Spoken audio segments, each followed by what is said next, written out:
नमस्कार मित्रांनो, मी ललित खरड. माझे YouTube channel Kharad sir maths पॉईंटमध्ये आपले स्वागत करतो. आजपासून आपण क्लास 12 मॅथमॅटिक्स पेपर फर्स्ट आणि फर्स्ट चॅप्टर मॅथमॅटिकल लॉजिकला सुरुवात करणार आहोत. या मॅथमॅटिकल लॉजिकमध्ये फर्स्ट पेपरमधल्या या HSC बोर्डने इथे 8 मार्क्स अलॉट केलेले आहेत आणि जर तुम्ही या चॅप्टरचा व्यवस्थित अभ्यास केला तर तुम्हाला संपूर्ण मार्क्स या चॅप्टरमध्ये मिळू शकतात. आणि खालील पॉईंट्स या चॅप्टरमध्ये दिलेले आहेत की ज्याचा आपल्याला अभ्यास करायचा आहे. हे सब टॉपिक्स आहेत ज्याचा आपल्याला अभ्यास करायचा आहे. Our first topic is statement and its truth value. Second is logical connectives compound statement. Third is truth tables of statements and compound statement. Fourth is statement pattern, logical equivalence. Fifth is tautology, contradiction and contingency. Sixth is quantifier and quantified statement, duality. And seven is application of logic to the switching circuit and switching table. थोडाफार तुम्ही अभ्यास केला तर या चॅप्टरमध्ये संपूर्ण marks तुम्हाला मिळू शकतात. यातला फक्त थोडा application of logic to the switching circuit and switching table हा थोडा पार्ट समजण्यासाठी कठीण आहे. आणि एक लॉजवरचे एक्झाम्पल्स आहेत ते सुद्धा समजण्यासाठी थोडे कठीण आहेत. त्याचा अभ्यास जर केला तर तुम्हाला संपूर्ण मार्क्स इथे मिळू शकतात. Students, we know that mathematics is a logical subject and here we are going to learn logic. The word logic arises from the Greek word logos. Word logic is the Greek word and which is arise from logos. Logos means reason.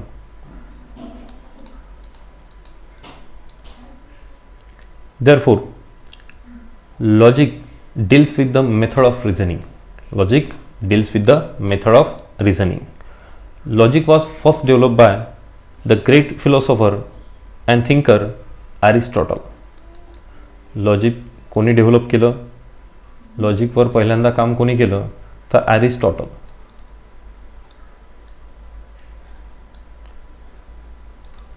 हा एक great philosopher आणि thinker होता. Student, we know that language is the medium of the communication of our thoughts.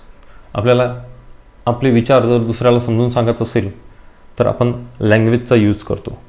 आणि लँग्वेजमध्ये sentence हा सगळ्यात महत्त्वाचा part आपल्याला माहीत आहे.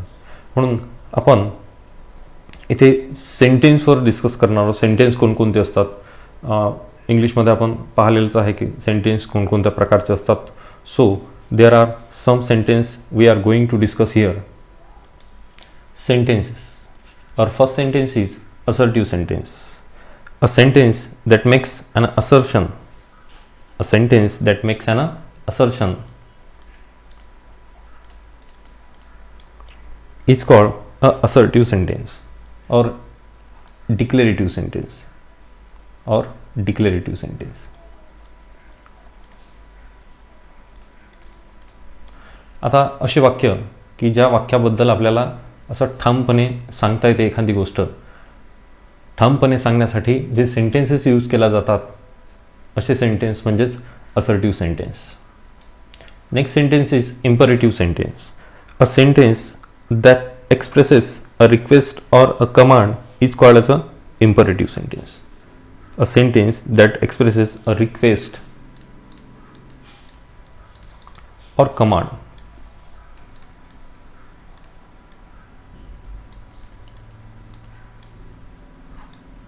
आता एखादी रिक्वेस्ट किंवा कमांड आपल्याला द्यायची असेल तर ज्या सेंटेन्सचा यूज करतात त्याला इम्परेटिव्ह सेंटेन्स म्हणतात. For example, please give me a pen. Please give me a pen. Command जर असेल क्लोज द विंडो असं जर म्हटलं आपण तर ही कमांड झाली. रिक्वेस्ट किंवा कमांड जर आपल्याला सांगायचं असेल, बोलायचं असेल तर अशासाठी जे सेंटेन्सेस यूज केल्या जातात ते म्हणजेच imperative sentence. Next is exclamatory sentence, a sentence that expresses some strong feeling.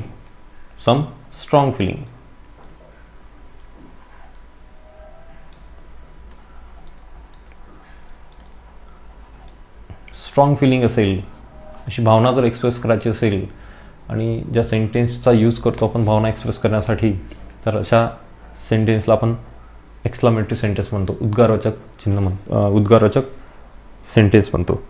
आणि एक्झाम्पल जर घ्यायचं झालं तर for example,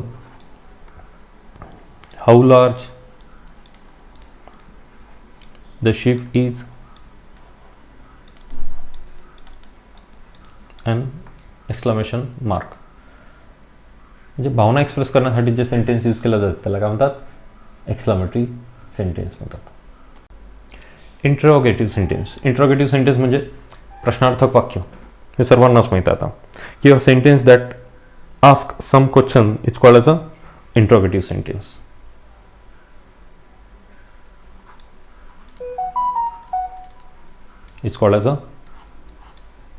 interrogative sentence. For example, what is your name प्रश्न आहे, किंवा what is the name of your school,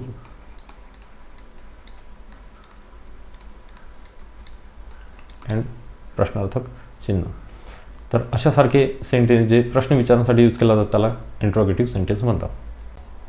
next is open sentence, a sentence whose truth can vary according to some condition which are not stated in the sentence is called as a open sentence.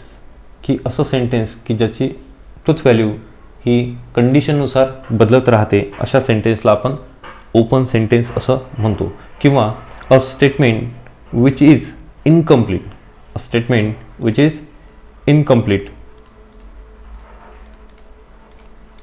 it is also called as open sentence.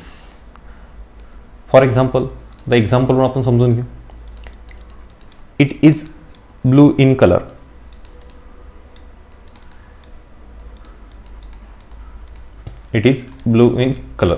आता हे जर example घेतलं तर या एक्झाम्पलमध्ये it काय आहे जोपर्यंत आपल्याला माहीत नाही तोपर्यंत याबद्दल आपण ट्रू आहे सेंटेन्स आहे की फॉल्स आहे आपण सांगू शकत नाही. वॉल असेल, वॉलचा कलर ब्ल्यू आहे, तर आपण त्याला जर इट म्हटलं, it is blue in colour, तर ते ट्रू होणार. पण एखादी गोष्ट नाहीच आहे, माहीत नाही कोणती गोष्ट आहे तर, आणि त्याच्याबद्दल जर आपण म्हणतो की it is blue in colour, तर असं सेंटेन्स असेल त्याबद्दल ट्रू फॉल्स सांगू शकत नाही आपण. जर असं सेंटेन्स असेल तर त्याला ओपन सेंटेन्स असं म्हणतात. पुन्हा एक एक्झाम्पल घेऊ, एक मॅथमॅटिक्सचं एक्झाम्पल घेऊ आपण. x+5 = 7. तर हे या सेंटेन्समध्ये जोपर्यंत आपल्याला एक्सची व्हॅल्यू माहीत नाही तोपर्यंत आपण या सेंटेन्सबद्दल ट्रू किंवा फॉल्स असं सांगू शकत नाही. समजा एक्सची जर व्हॅल्यू मी 2 पुटअप केली, एक्सची व्हॅल्यू या इक्वेशनमध्ये 2 जर पुटअप केली, तर 2 + 5 = 7, म्हणजेच हे स्टेटमेंट का होणार, ट्रू होणार, सेंटेन्स हे ट्रू होणार. आणि दुसरं, जर मी एक्सची व्हॅल्यू 2 सोडून कोणतीही पुटअप केली, समजा 3 जर पुटअप केली, तर 3 + 5 म्हणजेच 8 होते, 7 होत नाही, म्हणून हे स्टेटमेंट तेव्हा फॉल्स होणार. म्हणजे कंडिशनवर डिपेंड राहते, एका कंडिशनवर, whose truth can vary according to some condition. जर मी एक्सची व्हॅल्यू 2 घेतली तरच हे सेंटेन्स काय होणार, ओपन सेंटेन्स होणार. नाहीतर याला आपण जर दुसरं घेतलं, x = 3 जर घेतलं तर ते फॉल्स होणार.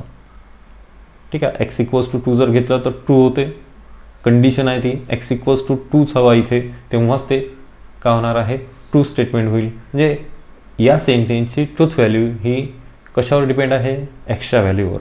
मग असं जर एका कंडिशनवर डिपेंड असेल तर अशा सेंटेन्सला ओपन सेंटेन्स असं म्हणतात.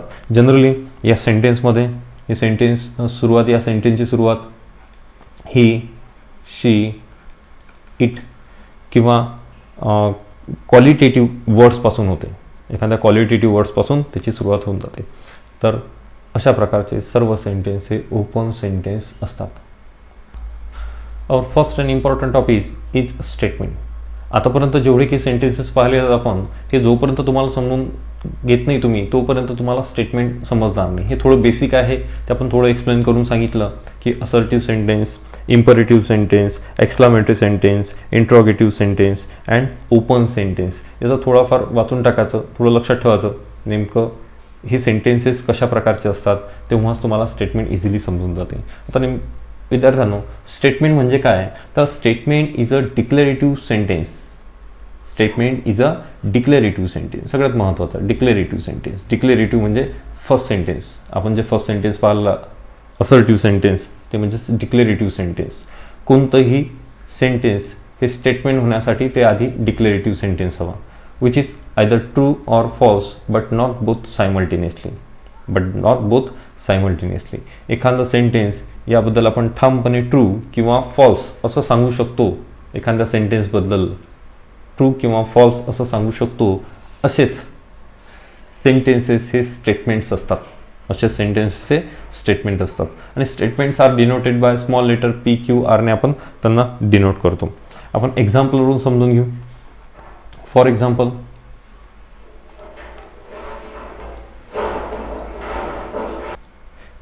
पाहू आपण. 9 + 3 = 10. 9 + 3 = 10.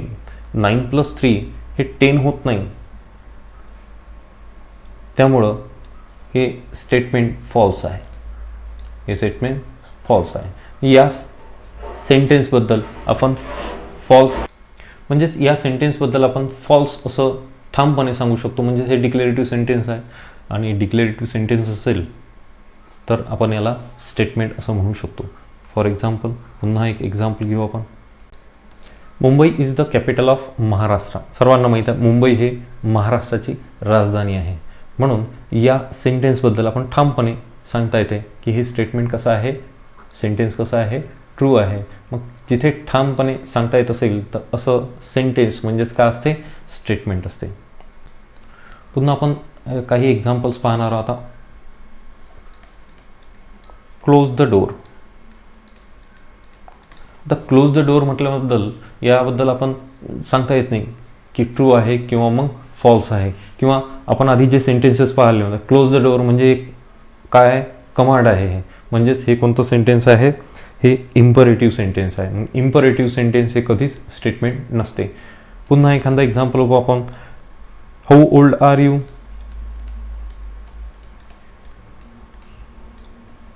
आता हाऊ ओल्ड आर यू हे प्रश्नार्थक वाक्य आहे ना, त्यामुळे हे इंट्रोगेटिव्ह सेंटेन्स झालं. आणि इंट्रोगेटिव्ह सेंटेन्ससुद्धा कधी स्टेटमेंट नसताच. म्हणजे जे 4 एक्झाम्पल्स पाहिले आपले, तर त्यामध्ये फर्स्ट, सेकंड हे फक्त स्टेटमेंट आहेत. हे 2 close the door and how old are you हे स्टेटमेंट नाहीत. छोटीशी नोट पाहणार आहोत आपण. 3 पॉईंट आहेत तुम्हाला लक्षात ठेवायचे आहेत स्टेटमेंटसाठी. Sentences which are interrogative, exclamatory, imperative are not considered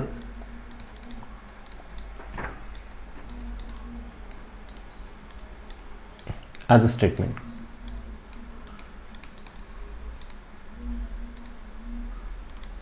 हे लक्षात ठेवायचं. दुसरं, mathematical identities are considered to be a statement. ज्या मॅथमॅटिकल आयडेंटिटीज असतात, फॉर एक्झाम्पल घेऊ आपण. साइन स्क्वेअर थीटा, तुम्हाला माहित आहे sine square theta plus cos square theta = 1. ही एक मॅथमॅटिकल आयडेंटिटी आहे आणि हे प्रूव्ह केलेली आहे मॅथमॅटिक्समध्ये. त्यामुळे हे ट्रूच आहे. म्हणून मॅथमॅटिकल आयडेंटिटीज ज्या असतील त्या सर्व काय असतात, स्टेटमेंट्स असतात. दुसरी गोष्ट म्हणजे all statements are sentences but not vice versa. जेवढे की स्टेटमेंट्स आहेत हे सर्व काय असतात, सेंटेन्सेस असतात. पण प्रत्येक सेंटेन्स हे स्टेटमेंट असू शकत नाही. Next sub topic is truth value of a statement. Each statement is either true or false. तुम्हाला माहीत आहे प्रत्येक स्टेटमेंट हे काय असते, एक तर ट्रू असते किंवा मग फॉल्स असते. If a statement is true then its truth value is T, and if statement is false then its truth value is F. एखादं स्टेटमेंट जर ट्रू असेल त्याची ट्रूथ व्हॅल्यू टी, आणि ते ट्रूथ व्हॅल्यू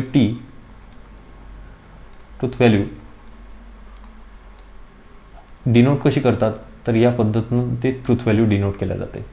आणि एखादं स्टेटमेंट जर फॉल्स असेल तर त्याची ट्रूथ व्हॅल्यू कशी डिनोट केल्या जाते, ट्रू असेल हे ट्रूसाठी ट्रूथ व्हॅल्यू, आणि फॉल्स असेल स्टेटमेंट तर फॉल्ससाठी एफ. अशा प्रकारे ते स्टेटमेंटची ट्रूथ व्हॅल्यू आपण डिनोट करू शकतो. फॉर एक्झाम्पल, एखादा एक्झाम्पल पाहू. √-4 is a rational number.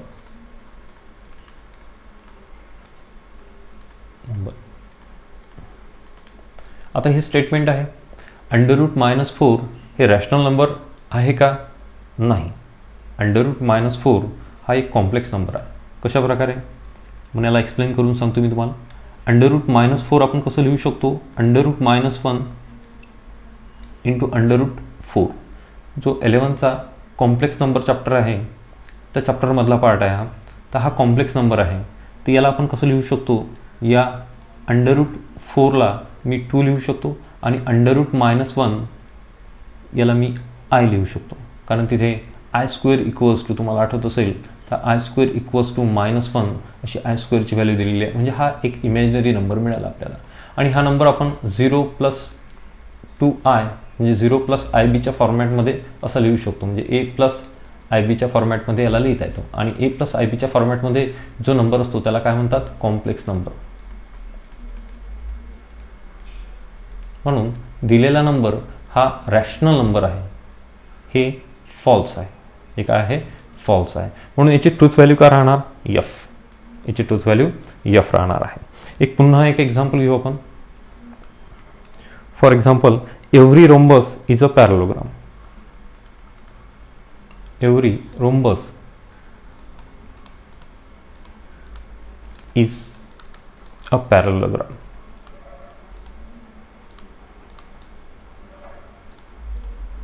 This statement is true. So its truth value is t. म्हणून हे स्टेटमेंट, आता पहिलं स्टेटमेंट फॉल्स होतं म्हणून त्याची ट्रूथ व्हॅल्यू कशी डिनोट केली आपण? एफ ने. आणि नेक्स्ट स्टेटमेंट हे ट्रू होतं म्हणून याची ट्रूथ व्हॅल्यू आपण टी ने डिनोट केली. तर अशा प्रकारे truth value of the statement आपण पाहिलं. एक एक्झाम्पल घेऊ आपण, त्यावरून तुम्हाला समजून जाईल की नेमकं स्टेटमेंट आणि ट्रूथ व्हॅल्यू कशा फाइंड आउट करतात. Which of the following sentences are statement in logic. खाली जे सेंटेन्सेस दिलेले आहेत हे सेंटेन्सेस स्टेटमेंट्स आहेत काय हे आपल्याला ओळखायचं आहे. Write down the truth value of the statement आणि त्याची ट्रूथ व्हॅल्यू लिहायची आहे. फर्स्ट सेंटेन्सचा जर तुम्ही विचार केला, फर्स्ट सेंटेन्स 6 × 4 24 होतो. 6 × 4 हे 24 होतं. पण इथे काय दिलेलं आहे? Which is not equals to 25. म्हणजेच हे स्टेटमेंट तर आहे पण याला आपण फॉल्स म्हणू शकतो. हे काय आहे? False. It is a statement and it is truth value is F. Second, x+6 = 9. आपण पाहिलं की x+6 या सेंटेन्सची ट्रूथ व्हॅल्यू कशावर डिपेंड आहे? या एक्सवर डिपेंड आहे. जोपर्यंत आपल्याला एक्सची व्हॅल्यू माहीत नाही तोपर्यंत आपण या सेंटेन्सला आपण स्टेटमेंट म्हणू शकत नाही. म्हणून इथे एक्सची व्हॅल्यू दिलेली नाही आहे म्हणून आपल्याला या सेंटेन्सला स्टेटमेंट म्हणता येणार नाही. हे काय आहे? ओपन सेंटेन्स आहे. याला आपण ओपन सेंटेन्स म्हणतो. म्हणून ओपन सेंटेन्स हे कधीच स्टेटमेंट नसते. थर्ड आहे व्हॉट आर यू डुईंग. प्रश्नार्थ वाक्य, इंट्रोगेटिव्ह सेंटेन्स आहे. आणि इंट्रोगेटिव्ह सेंटेन्स आपण पाहिलं नोटमध्ये की इंट्रोगेटिव्ह सेंटेन्स हे कधीच स्टेटमेंट नसते. म्हणून this is not a statement.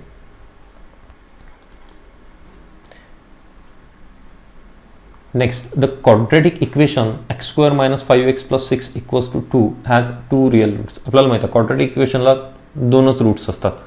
म्हणजेच हे एक स्टेटमेंट आहेच. स्टेटमेंट याला म्हणताच येईल आपल्याला. आणि याची ट्रूथ व्हॅल्यू काय? टी. कारण जे दिलेलं आहे ते खरं आहे. It's true. Therefore it's truth value is T. Please sit down एक रिक्वेस्ट केलेली आहे. मग रिक्वेस्ट म्हणजेच कोणतं sentence? Imperative sentence. Imperative sentence हे कधीच स्टेटमेंट नसतो. स्टेटमेंट नाही आहे म्हणजे त्याची ट्रूथ व्हॅल्यू लिहिण्याचा प्रश्नच येत नाही. The moons revolves around the earth. This is also a statement and its truth value is T. Every real number is a complex number. Every real number is a complex number. प्रत्येक real number हा complex number नसतोच. म्हणजे ही statement तर आहेच, पण हे काय आहे? फॉल्स आहे. He is honest. आता ही कोण आहे त्यावर डिपेंड आहे, म्हणजेच हे ओपन सेंटेन्स आहे. हे काय आहे? ओपन सेंटेन्स आहे. म्हणून हे कधीच स्टेटमेंट होणार नाही. याला आपण स्टेटमेंट म्हणू शकत नाही. The square of prime number is a prime number. The square of prime number is a prime number. The square of prime number. Prime number आपण प्राईम नंबर म्हणजे आपण 3 जर घेतला, आपण a number which is divisible by 1 and it self is called as a prime number. मग 3 जर घेतला आपण, तर 3 हा प्राईम नंबर आहे आणि 3चा जर आपण स्क्वेअर केला, 3चा स्क्वेअर करू आपण, 3 स्क्वेअर इक्वल्स टू 9. पण 9 हा कंपोजिट नंबर आहे. 9 हा कंपोजिट नंबर आहे, कारण 3ला आपण फक्त असं लिहू शकतो 3 इंटू 1, पण 9ला आपण 9 इंटू 1 तसंच लिहिता येतेच, पण 3 इंटू 3 सुद्धा लिहू शकतो. म्हणून हा 9 हा कंपोजिट नंबर आहे आणि हा प्राईम नंबर आहे. म्हणून प्राईम नंबरचा जर आपण स्क्वेअर केला तर तो कधीच प्राईम नंबर होत नाही. म्हणजेच हे स्टेटमेंट आहे, पण याची ट्रूथ व्हॅल्यू काय आहे? एफ. ट्रूथ व्हॅल्यू काय आहे? एफ. तर अशा प्रकारे आपण स्टेटमेंट आणि त्याच्या ट्रूथ व्हॅल्यू आपण फाइंड आउट करू शकतो. नेक्स्ट सब टॉपिक आहे आपला logical connectives, simple and compound statement. आधी लॉजिकल कनेक्टिव्ज पाहू आपण. The word or group of word which is use to connect 2 or more simple statement, it's called as a logical कनेक्टिव्ज.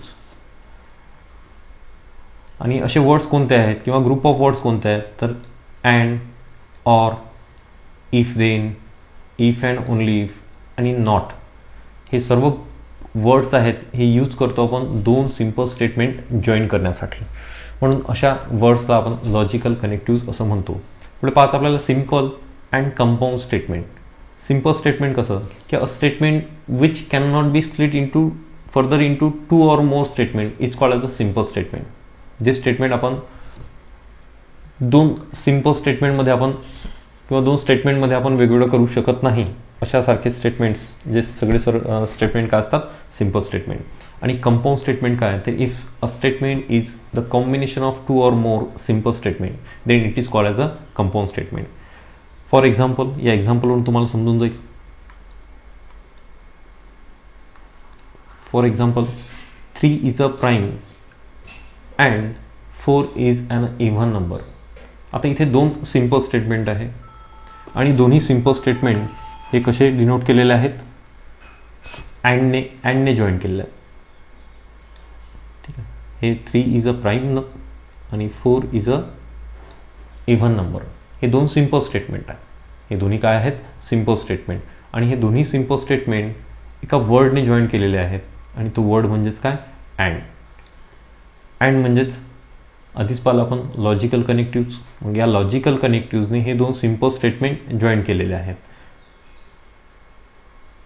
याला सुद्धा आपण simple statement म्हणू शकतो. हे सुद्धा झालं सिम्पल स्टेटमेंट. ते आपण स्प्लिट करू शकत नाही 2 स्टेटमेंटमध्ये. आणि हे दोन्ही सिम्पल स्टेटमेंट आपण कशाने जॉईन केले? अँडने जर जॉईन केले तर मिळणारं जे स्टेटमेंट आहे त्याला आपण काय म्हणू शकतो? Compound statement. त्याला आपण कंपाऊंड स्टेटमेंट म्हणतो. सेकंड एक्झाम्पल पाहू आपण सिम्पल स्टेटमेंट समजून घेण्यासाठी. 3 and 5 आर ट्विन प्राईम्स. आता याला आपण सेपरेट करू शकत नाही, म्हणून हे कोणतं स्टेटमेंट झालं? सिम्पल स्टेटमेंट झालं. विद्यार्थ्यांनो, आपण लॉजिकल कनेक्टिव्ज पाहिलेले आहेत. तुम्हाला माहीत आहे and, or, if then, if and only if not, हे सर्व लॉजिकल कनेक्टिव्ज आहेत. आणि ह्या लॉजिकल कनेक्टिव्हचा यूज करून आपण दोन सिंपल स्टेटमेंट जॉईन करतो. जर अँडचा यूज करून सिंपल स्टेटमेंट जर आपण जॉईन केलं तर त्या स्टेटमेंटला आपण कंजंक्शन असं म्हणतो. त्या स्टेटमेंटला काय म्हणतात, ते कंजंक्शन म्हणता येते. तर इफ द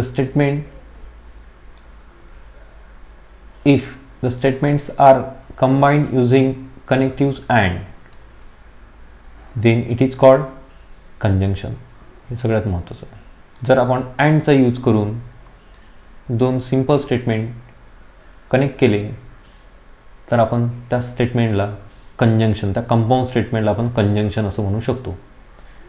फॉर एक्झाम्पल, एक स्टेटमेंट दिला, सिंपल स्टेटमेंट. तुम्हाला माहीत आहे स्टेटमेंट हे स्मॉल लेटरने डिनोट करतात. पी सिंपल स्टेटमेंट आहे आणि दुसरं एक सिंपल स्टेटमेंट घेतलं आपण क्यू, आणि दोन्ही स्टेटमेंट जर आपण अँडने जॉईन केले तर या स्टेटमेंटला आपण काय म्हणू शकतो, conjunction of P and Q.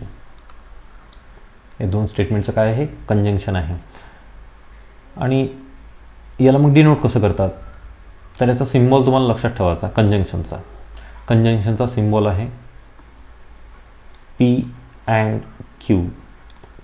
P conjunction Q, याला कंजंक्शनसुद्धा म्हणतात. पी कंजंक्शन क्यू असं सुद्धा वाचतात त्याला, किंवा मग पी अँड क्यू. ठीक आहे, हा झाला सिम्बॉल, लक्षात ठेवायचा. कंजंक्शनचा सिम्बॉल असा आहे. तर याचा एक ट्रूथ व्हॅल्यू किंवा ट्रूथ व्हॅल्यू काढू शकतो आपण. कोणत्याही कंपाऊंड स्टेटमेंटची आपण ट्रूथ व्हॅल्यू काढू शकतो. कोणत्याही कंपाऊंड स्टेटमेंटची आपल्याला ट्रूथ व्हॅल्यू काढता येते. पण त्या कंपाऊंड स्टेटमेंटची ट्रूथ व्हॅल्यू ही दोन सेंटेन्सवर डिपेंड असते. जे सिंपल स्टेटमेंट जे घेतलेले आहेत, म्हणजे पहिलं सिंपल स्टेटमेंट पी घेतलं आणि दुसरं सिंपल स्टेटमेंट क्यू घेतलं, तर या दोघांवर या कंपाऊंड स्टेटमेंटची ट्रूथ व्हॅल्यू डिपेंड असते. मग कंजंक्शनमध्ये काय आहे, तर कंजंक्शनमध्ये पहिलं स्टेटमेंट जर ट्रू असेल आणि दुसरं स्टेटमेंटसुद्धा ट्रू असेल तरच हे कंपाऊंड स्टेटमेंट म्हणजेच कंजंक्शनचं हे काय राहते, ट्रू राहते. म्हणून याचा एक ट्रूथ व्हॅल्यू, एक टेबल तयार करता येतो आपल्याला. टेबल तयार करताना एक महत्त्वाची गोष्ट लक्षात ठेवायची की पी जो कॉलम घेतलेला आपण, पीमध्ये टी एफ 2 वेळा टी 2 वेळा एफ, आणि क्यू जो घेतलेला आहे तो 1 वेळा टी 1 वेळा एफ, 1 वेळा टी 1 वेळा एफ. हे लक्षात ठेवायचं आहे. हे प्रत्येक टेबलमध्ये आपल्याला कंटिन्यू करायचं आहे. किंवा जेव्हा दोनच सिंपल स्टेटमेंट असतील स्टेटमेंटमध्ये, जे की दिलेलं आहे तुम्हाला, त्यामध्ये फक्त दोनच सिंपल स्टेटमेंट असतील तर आपल्याला अशा प्रकारे लिहावं लागतो की पहिलं जे स्टेटमेंट आहे त्याला टी एफ एफ. तर इथे विद्यार्थ्यांना इथे दिलेलं आहे की जर दोन्ही स्टेटमेंट सिंपल स्टेटमेंट का असतील, ट्रू असेल, तर त्या सिंपल स्टेटमेंटची ट्रूथ व्हॅल्यू काय होते, टी होते. Otherwise F. If two statements are true, the statement which are given to you, these two statements are true, then its truth value is t, otherwise f. तर इथे लक्षात ठेवायचं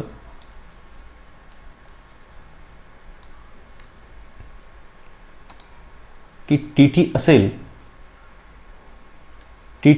तर T असेल तर टी, पहिल्या कॉलममध्ये टी, दुसऱ्या कॉलममध्ये टी असेल तर टी, अदरवाइज एफ.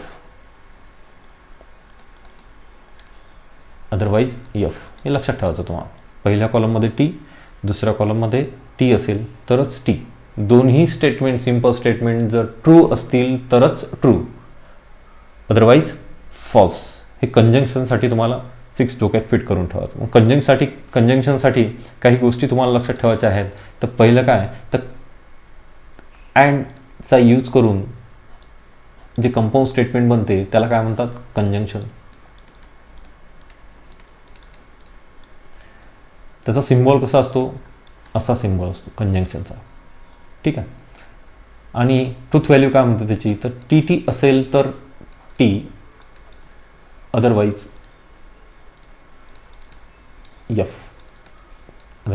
एफ. आपल्या अदरवाईज एफ. ठीक आहे, ते याला म्हणतात टोटल कंजंक्शन म्हणतात. Second compound statement is disjunction. Disjunction if two statements are combined by using the logical connectives or, combined by using logical connectives or, then it is called as a disjunction, and it is denoted by P or Q. It is denoted by P or Q and it is read as P disjunction Q. दोन simple statement घेतले, P घेतला एक आणि Q घेतला, एक P घेतला आणि Q घेतला. हे दोन्ही सिंपल स्टेटमेंट आहे आणि दोन्ही सिंपल स्टेटमेंट आपण ऑर या वर्डने जर जॉईन केले, ऑर या वर्डने जर जॉईन केले तर मिळणारं जे स्टेटमेंट आहे त्याला आपण डिसजंक्शन असं म्हणतो. त्याला आपण काय म्हणतात, ते डिसजंक्शन म्हणता येते ऑरने जर जॉईन केलं असेल तर. आणि ऑरचा सिम्बॉल कसा आहे, तर ऑरचा सिम्बॉल तुम्हाला लक्षात ठेवायचा आहे. ऑरचा सिम्बॉल या पद्धतीचा आहे, हा सिम्बॉल आहे. अशा प्रकारे आपण डिनोट करतो P और Q. P और Q हे डिनोट केल्या जाते. अशा प्रकारे आपण डिसजंक्शनला डिनोट करू शकतो. तर आता इथे डिसजंक्शनमध्ये ट्रूथ व्हॅल्यू जर काढायची असेल, हे एक सिंपल स्टेटमेंट आहे, हे दुसरं सिंपल स्टेटमेंट आहे, हे P एक सिंपल स्टेटमेंट आहे, हे सिंपल स्टेटमेंट आहे आणि Q सिंपल स्टेटमेंट आहे आणि दोघांच्यामध्ये ऑर आहे. ऑर जर असेल तर ते डिसजंक्शन. पण या कंपाऊंड स्टेटमेंटची, या डिसजंक्शनची, या स्टेटमेंटची आपल्याला जर ट्रूथ व्हॅल्यू काढायची असेल तर त्याची ट्रूथ व्हॅल्यू ही P आणि Q वर डिपेंड राहणार. म्हणजेच काय, तर आपल्याला दोघांच्या ट्रूथ व्हॅल्यूज काढाव्या लागतील. Pची ट्रूथ व्हॅल्यू जर F असेल आणि Qची ट्रूथ व्हॅल्यू सुद्धा F असेल तर कंपाऊंड स्टेटमेंटची ट्रूथ व्हॅल्यू काय राहणार, तर F राहते. लक्षात ठेवायचं. तिथे TT असेल तर T, इथे FF असेल तर F, अदरवाईज T. उलट आहे त्याच्या. जे आपण कंजंक्शन पाहिलं त्याचं डिसजंक्शन हे कसं आहे, उलटी प्रोसेस आहे. म्हणून एक तुम्हाला लक्षात ठेवायचं आहे की FF असेल तर F, अदरवाईज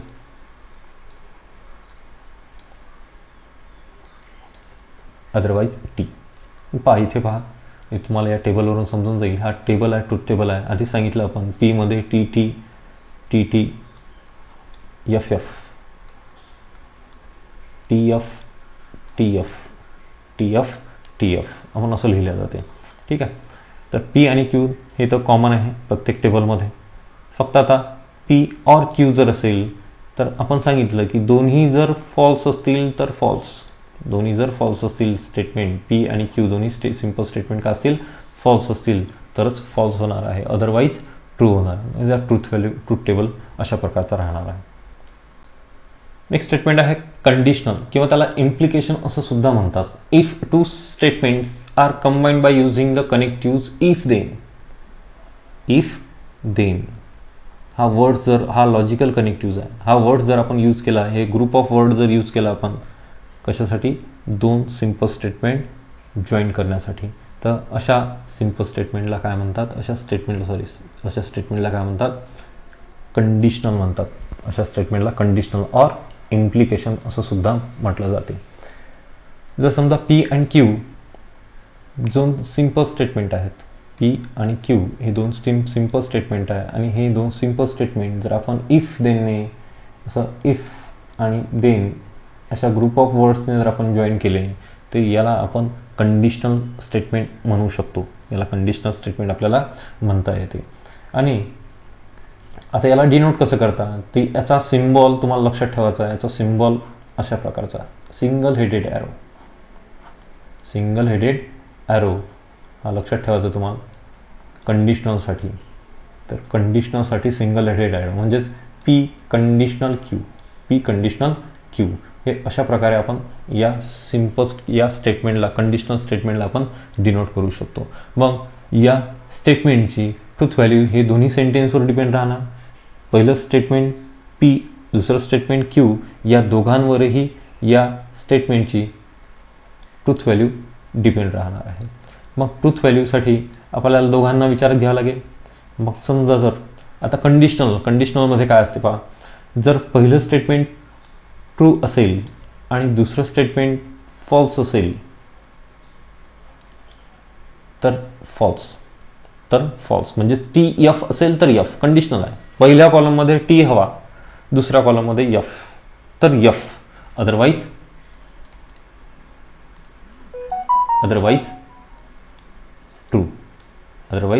ट्रू लक्षात ठेवायचं. आता या टेबल पाहू आपण. या टेबलमध्ये पहा, पहिल्या कॉलममध्ये टी आणि दुसऱ्या कॉलममध्ये एफ असं कुठे दिसते तुम्हाला दिसते सेकंड रोमध्ये.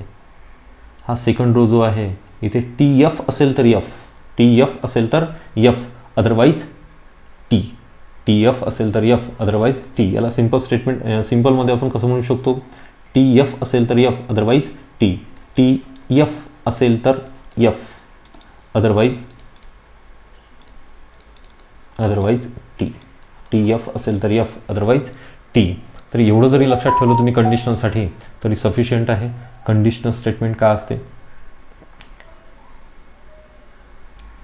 काय ते समजून घेताना एक नोट तुम्हाला समजून घ्यायचं आहे.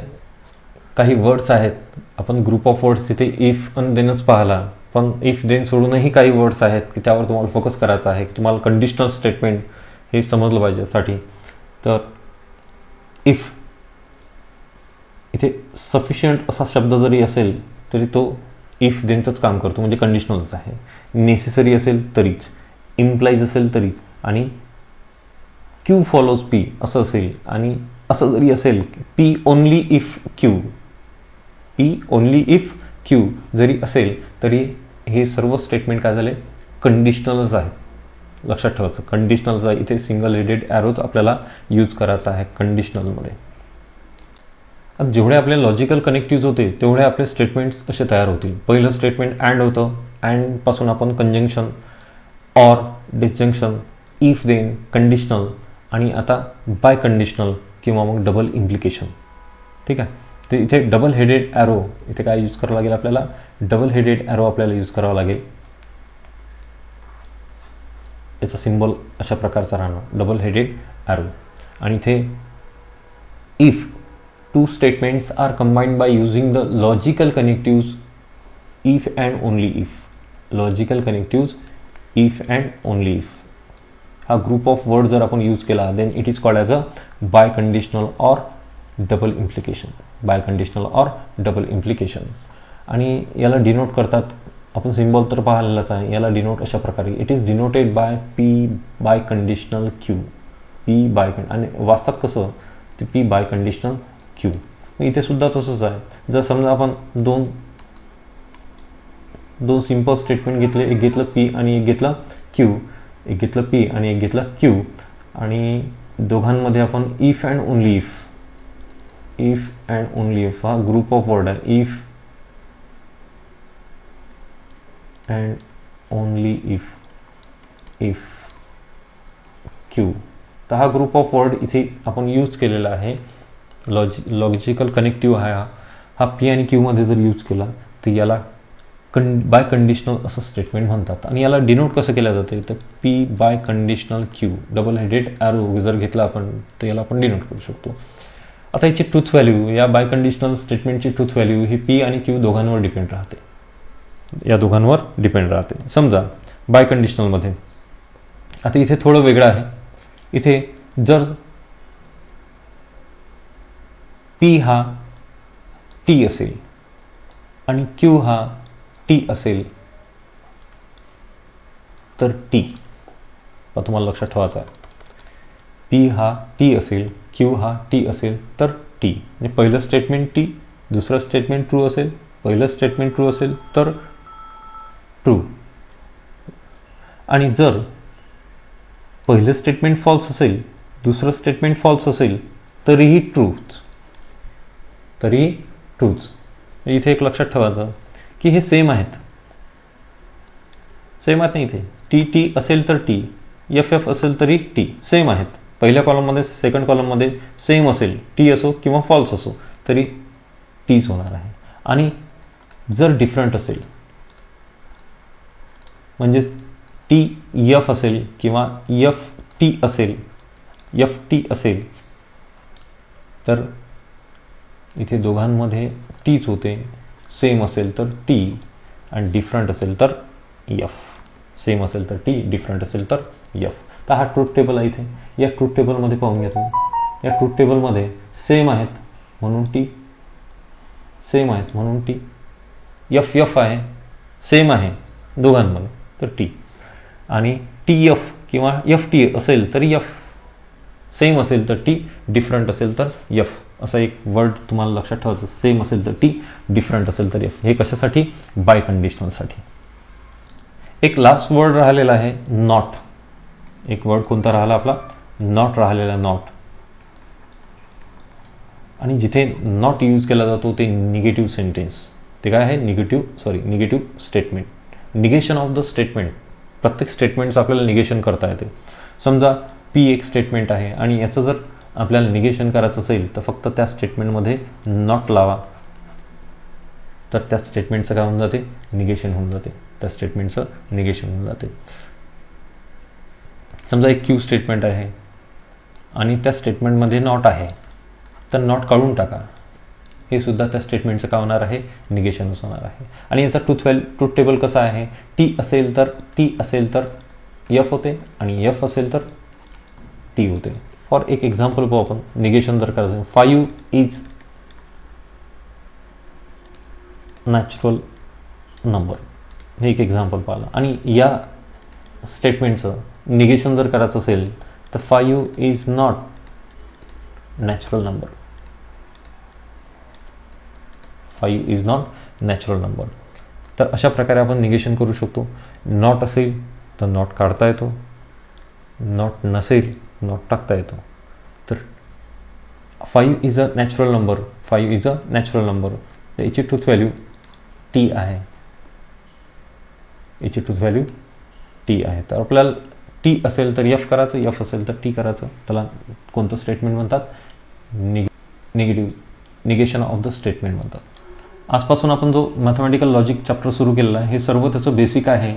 तुम्हाला जर हा व्हिडिओ आवडला असेल तर नक्की लाईक, सबस्क्राईब आणि शेअर करा आणि प्रत्येक विद्यार्थ्यापर्यंत हा पोचू द्या. हा माझा छोटासा प्रयत्न आहे. धन्यवाद.